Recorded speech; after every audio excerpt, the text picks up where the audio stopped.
Ganito pala ang masarap na partner na ulam. Kasi naman talaga ang mga Filipino is pag may isda, may gulay talaga.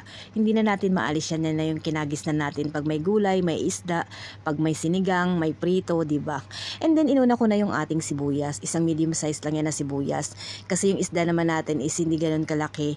Kaya isang medium sibuyas lang at saka isang medium size din na kamatis. Hiwain lang natin siya ng maliliit. Tinatanggal ko talaga yung matigas na yun sa kamatis. Kayo ba tinatanggal nyo rin yun? Kasi yung iba sinasama na lang. Hindi ko alam bakit ba tinatanggal yung matigas na yun sa kamatis. Pwede naman siyang kainin, di ba? Yun nga guys, kung bakit siya tinatanggal. Kasi late na rin ako nagising. Kaya isip, alam niyo pagpatulog, tsaka maraming pumapasok na content na gagawin mo. Naranasan nyo ba yun? Yung kailan patulog ka na, tsaka ka nakakapag-isip ng mga content, hindi mo naman magawa kasi patulog ka na. Tapos hanggang mawala na yung antok mo. Oh, by the way, ang nilagay ko kanina is yung garlic powder, 1/2 teaspoon lang. And then yung ground black pepper is depende na sa inyong panlasa. And nilagyan ko rin siya ng salt. Yung salt is depende na rin sa inyong panlasa. And then mix lang natin na mabuti. Parang lalaki yung boses ko pag bagong gising. Alam nyo ba yun? And then yan yung bangus natin. Nilinis ko na siya. Hindi ko talaga siya tinanggalan ng kaliskis. And kailangan lagyan din natin yung loob ng salt. And bago ko makalimutan tong luya, buti na lang kumaway. Nilalagyan ko talaga ng luya pag magluluto ako ng inihaw na bangus. And meron pa sana siyang coriander powder. Kaya lang hindi ako nakabili. Nakalimutan ko. Nilalagyan ko rin yan ng spring onion. Wala na ako nabili. Kaya na lang. Pagkasyahin na lang natin yan.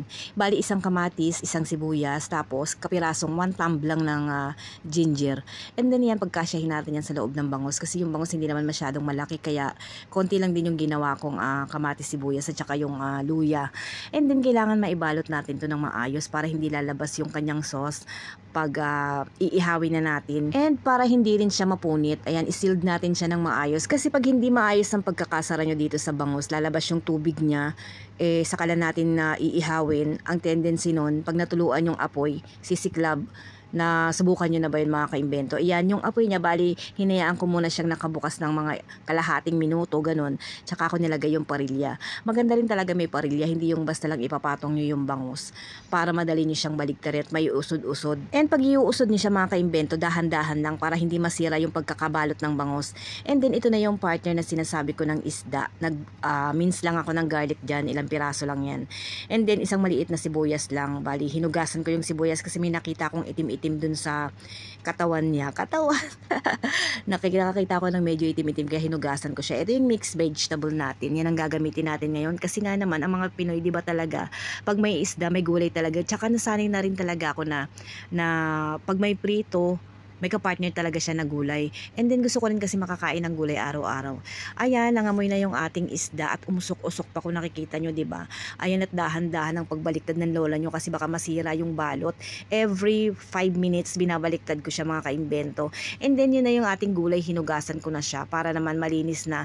Hindi kasi natin alam kung hiniwa-hiwa lang nila yun at hindi hinugasan. Kaya dapat huhugasan natin para lahat ng ating kakainin at ipapasok sa ating katawan ay malinis. O diba, ayan, madali lang siya iusod-usod pag may parilya. Pasensya na kayo sa boses ko ngayon mga kaimbento, parang lalaki, o diba, kasi medyo sinisipon ng lola nyo ngayon. Sobrang init kasi kahapon mga kaimbento, o yan diba, pinaglaruan ko na yan, hindi na yan inusod-usod, talagang pinaglaruan ko siya, natuwa kasi ko kasi pwede mo siyang iusod-usod. And then sa isang pan, maglagay tayo ng 2 tablespoon ng butter. Bali yan, tira lang din yan sa rep, kasi ayoko may nasasayang ng mga pagkain sa rep, kaya talaga namang ginagawan ko ng paraan kung paano ko siya magagamit.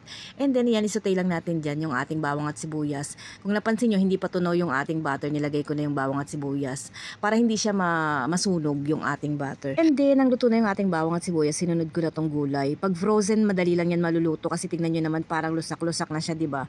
Hindi talaga ako nagluluto ng ganitong frozen na gulay. Pag sa gulay, kaya lang talaga wala nang laman yung ref.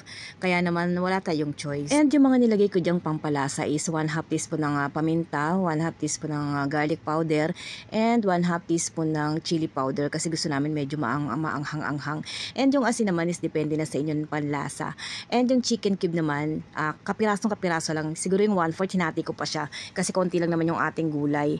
And yung ating honey naman is 1 tablespoon para may tamis anghang yung ating gulay. Pang balance din yan mga kaimbento. Kung wala naman kayong honey, pwede na yung konting sugar, o diba? Siguro naluto ko lang yung mga gulay na yun, mga 2 minuto lang, ganun. Mutan ko pala mga kaimbentong bumati. Lagi ko na lang nakakalimutan. Hello mga kaimbento, good morning, good morning, good morning, good Good morning! O, diba?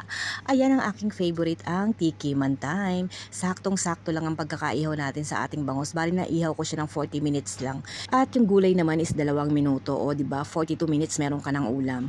And guys, sa mga hindi pa po nakakapag-follow, please follow, like, and share naman po. Huwag niyo pong kalimutan. Thank you po sa mga nagsusupport palagi. Love you!